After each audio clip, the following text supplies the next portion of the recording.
What's up guys, Nick here. Today I'm going to be talking about my experience with my 2013 MacBook Pro. I've had it for about a year now, so I figured this video would just kind of make sense. So start off, I want to cover the specs. It has the Intel i7-4960HQ, clocked at 2.6 GHz, the NVIDIA GT750M graphics card with 2 GB of video memory, it has 16 GB of RAM, clocked at 1600 MHz, and it does have that 512 GB SSD. So I mainly want to talk about video editing performance, and the type of video editing I personally do is just basically making my YouTube videos. I use Final Cut Pro 10. I have background rendering on because it does help a lot in the export since the timeline's already fully rendered. I have it set to better quality so I can view my footage in the best quality I possibly can. I usually have multiple layers of footage. I do cut a bunch of B-roll on top of this main angle here, so there is multiple layers playing back at once. I shoot in a basic codec, Canon 1080p IPB codec. I export it to H.264, and I do add some effects such as color grading because I shoot in the flat picture profile, blurs and transitions and stuff like that. I do have variable clip speed, so in B-roll sequences I might speed a clip up, or the most common one is slowing down a 60p clip to 40% so that way it plays back in 24 frames a second. And my videos are normally about 5 minutes long. So to actually get into the performance, I have nothing to complain about here. I mean, pretty much anything can edit this type of footage, and having this machine just makes it absolutely incredible.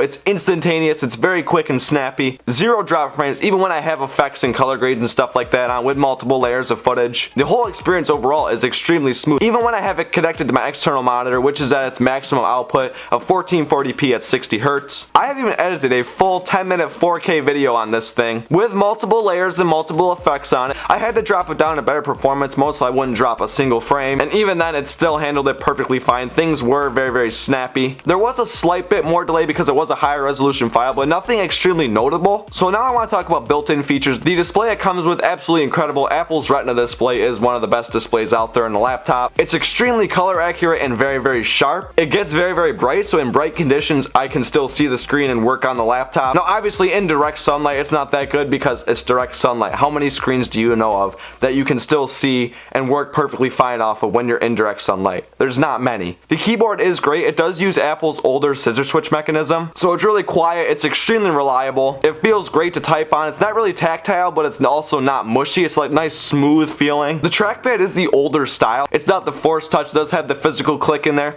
but it still does support a wide range of gestures. So when I'm editing in Final Cut Pro, it does make it a whole lot better and just enhances the whole experience, which is actually why I have this Apple Magic Mouse here, because this also supports gestures, so this makes it great when I'm editing. I can just drag my finger along it and use this mouse for gestures. Battery life is pretty good. Even at maximum brightness I still can get about an hour and a half worth of heavy video editing on it. If I'm just doing basic web browsing, I can expect 3 to 4 hours on it, which is pretty good. I mean, considering the fact this was a used laptop, I mean there's plenty of cycles on the battery, so it is getting old, and even with all those factors it still does work extremely well and lasts for quite a long time. So overall this is a very great machine, but I wouldn't necessarily recommend you go out and buy it today. Because of the release of all the brand new MacBook Pros and stuff, the older ones are dropping in price, and the ones I would recommend are the 2015 models. They offer better performance and you can get them for relatively cheap. I mean, these ones are a lot cheaper, so if you can't really squeeze out the extra money to get a 2015, this is a solid option, but I would not go any older than this. I mean, the early 2013 is basically a 2012 MacBook Pro. They have graphics reliability issues. This one is a solid machine though, so if you are on a very tight budget, I would recommend this one, but if you can't scrape together the extra cash, definitely go for the 2015 model. So some things I dislike, there's not a whole lot. I do have to say I'm kind of not a fan of where like the ports are located. They have ports on the left side and on the right side, which on my 2009 all the ports were on the left side. The only thing on the right side was the CD drive, but this one on the right side, it has the other USB port, the HDMI port, and the SD card slot, which isn't a big deal, but just kind of a little bit annoying because the right side is what hangs off my desk. So if I want to plug anything into the USB port